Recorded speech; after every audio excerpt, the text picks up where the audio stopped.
Stories of slave revolts are all too common in history. There was the Haitian Revolution, and also the Haitian Revolution. Wait, is this some kind of joke? 3 revolutions with the same name? Well, yes, but also no. This is actually one revolution, only it has been known by 3 different names over the years. But today we're going to be referring to it as the Haitian Revolution, because that is the name most commonly used today. And this was one of the greatest slave revolts in history. It was also unique in that it was the only slave revolt to ever succeed. Haiti was not always called Haiti.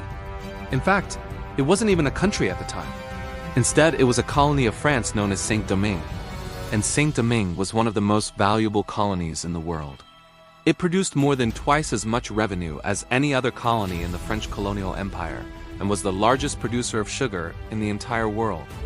Its wealth funded the French monarchy and military, helping them conquer much of Europe. All that sugar and wealth were made possible by around 40,000 enslaved people who lived on large plantations or in what were known as free villages, where enslaved people were allowed to live independently and work small plots of land in exchange for part of their earnings. Though they were technically free, they were still very much second-class citizens and lived under harsh laws which restricted their ability to assemble, travel, and even marry. Despite these hardships, life for the enslaved in Saint-Domingue was better than many other places in the Americas. At least there was a warm climate, so the heat made it easier to endure. Plus, the soil was incredibly fertile, so food was plentiful. Still, news of the American and French revolutions reached the island and inspired many of the enslaved to fight for freedom themselves. Then, in 1789, a new leader arrived. His name was Toussaint Louverture, and he would become the most important figure in Haitian history. Toussaint was born into slavery around 1743 on the island of Saint-Domingue, which was divided between French and Spanish rule. When the French got word that Spain had launched an invasion into the western part of the island, they sent Toussaint to spy on the Spanish and see if there was anything they could do to help. Toussaint ended up killing a Spanish soldier in self-defense and was sentenced to spend the rest of his life in chains. After 7 years of living in captivity, Toussaint was able to buy his freedom by using money smuggled in by his wife. Toussaint then became a wealthy landowner and started his own plantation. But he never forgot about the years he spent in chains and was inspired to fight for the rights of the enslaved. By 1791, tensions between the colonists and the enslaved were at a boiling point. There had been many instances of brutal violence against the enslaved, and colonists were becoming increasingly worried that the enslaved might revolt. To prevent this, they passed a law granting the enslaved people limited rights and banning the importation of new slaves. This did little to calm the growing tension, however, and the enslaved continued to plan rebellions.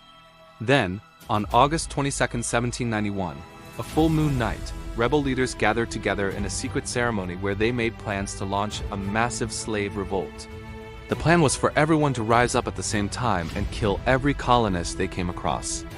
Word spread quickly throughout the island, and soon thousands of enslaved people were running through the countryside, attacking plantations and burning down buildings. The rebels were unstoppable, killing hundreds of colonists and freeing thousands of enslaved people. Many colonists fled to the cities for safety, but the rebels attacked these cities next. By the end of August, control of the island was completely in the hands of the rebels.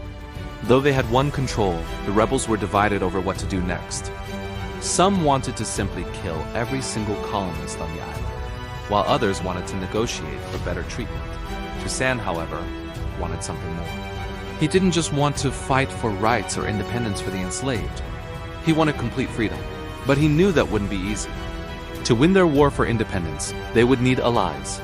So he reached out to both the Spanish and British, asking for support in his fight against the French. In exchange, he promised that if either power helped him defeat the French, he would declare independence from France and give them half the island. Both the Spanish and British agreed and sent troops to help fight the French. But they had ulterior motives. They didn't really care about freeing slaves. They just wanted to take Saint-Domingue for themselves. After 2 years of fighting, the Spanish and British had taken most of the island.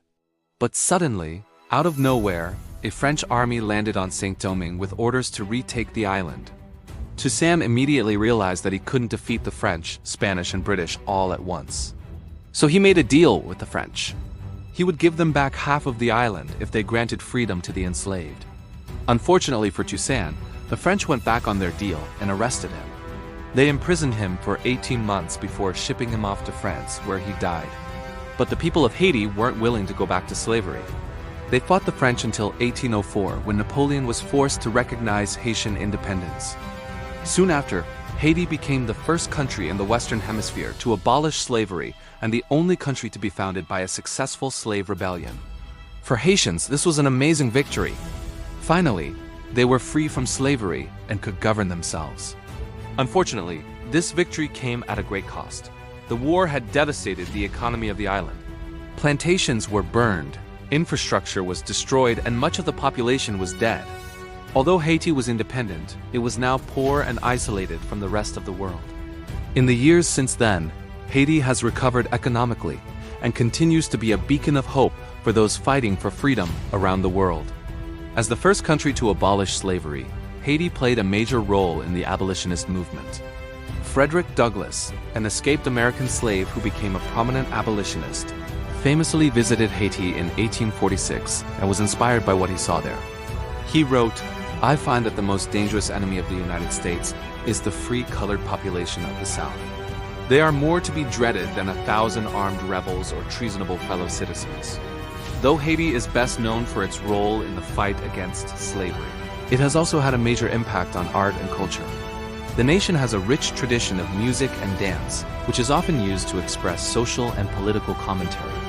One of the most famous examples of this is the rara, a style of music that developed in the early 19th century.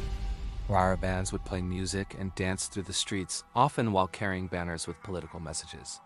This tradition continues today with groups like Ram, who use rara music to call attention to social issues like poverty and corruption. Another famous Haitian artist is Edwidge Dantic, a poet and novelist who is considered to be one of the most important writers in Haitian history. Her work often explores themes of identity, exile, and the legacy of slavery.